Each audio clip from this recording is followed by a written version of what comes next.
You won't believe it. A girl with a tragic fate, not even a word in the will. A kind-hearted daughter-in-law suggested giving some of her share to help the poor girl like a New Year's good deed. But the others weren't having it, like asking them to toss their cash to a stranger. No way. Jennifer, seeing this, fled the mansion but ran into a mysterious ghost in the hallway. Luckily, Poirot's team was nearby and rushed over when they heard the scream, and she just fainted from fright. What a narrow escape. Poirot realized 2 key points. The killer's still in the mansion. Jennifer's lying. Otherwise, the killer wouldn't take the risk of murder to silence her. He had to find the real culprit quickly. Suddenly, Poirot broke detective protocol and snuck into Jennifer's room, rummaging around until he found her hidden passport. All the clues snapped together in his mind like a perfect puzzle. And who the real killer was, it was showtime. Jennifer, seeing the drama, realized if she didn't tell the truth, she'd leave empty-handed and had to spill the beans. Turns out, she isn't Simon's granddaughter at all but her friend Lopez. They were supposed to vacation in Spain when disaster struck. Jennifer met with an unfortunate accident, and she heard about Jennifer's wealthy grandfather, so she faked her identity looking for some. Little did she know she'd land in such hot water. A botched scheme indeed. Everyone was dumbfounded. The sheriff even suspected she was the diamond thief. Lopez was totally lost. She confessed she deceived everyone but insisted she wasn't the killer. She was just trying to play Simon for info.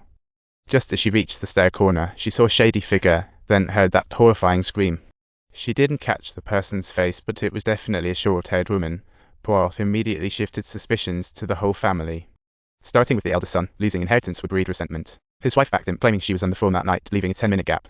That's enough time to slip in and commit murder, and the eldest daughter-in-law has a sketchy past, 4 charges, but not enough evidence to convict. Her effort was about love, but really to nab the family's fortune.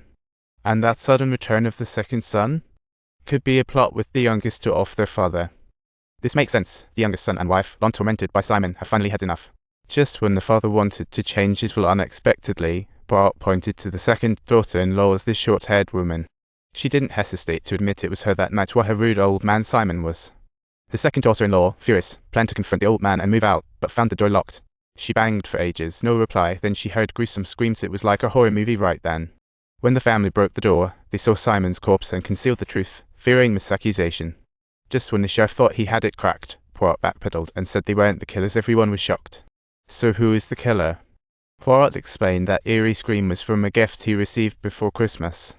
He went to a local store to pick, and the clerk introduced him to a special balloon that makes horrifying sounds. What a gem. Looking back at that creepy noise during the incident, it turned out it was just like the balloon. When Poirot reached Simon's room, the killer was already done and had even set a trap. He arranged items in the room into a little tower, tied them with a rope, then tossed it out the window. He'll take notes. After finishing, the killer walked out nonchalantly, locking the door from the outside with a special tool. What a clever trick. When the time was right, the killer yanked the rope, and the balloon exploded with a scream. It was the perfect alibi. Not only did it create the perfect alibi, but all the suspicion fell on the family members too.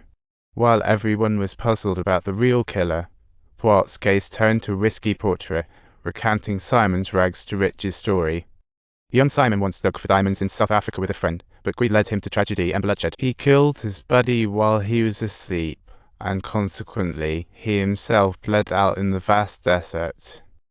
After waking, a local woman saved him. She was all about care, not his diamonds. What happened next is straight out of a soap opera. She thought she found true love, only to be ditched. Simon escaped death, and in just 2 days, didn't realize he had a son all these years. And guess what? That forsaken woman was now in the same town. Poirot led them to knock on her door. When she saw everybody, she didn't hold back, admitting she spent 20 years seeking her heartless lover. Just to take revenge herself. Poirot knew with her age, it's impossible for her to execute such a complex plan. She needed a helper, and Simon's legitimate son was the best choice. Just then, Poirot suddenly flung the door open. The figure that walked in was none other than Jinxie Secting. Yes, he's the son of Simon and that woman. The Simon family's genes are unbeatable. Tweak a young portrait just a bit, and it's a dead ringer. Just as Poirot suspected, Secting's visit that fateful night was not for a chat, but for murder. Everyone was stunned at this plot twist. Make sure to subscribe for more thrilling episodes ahead.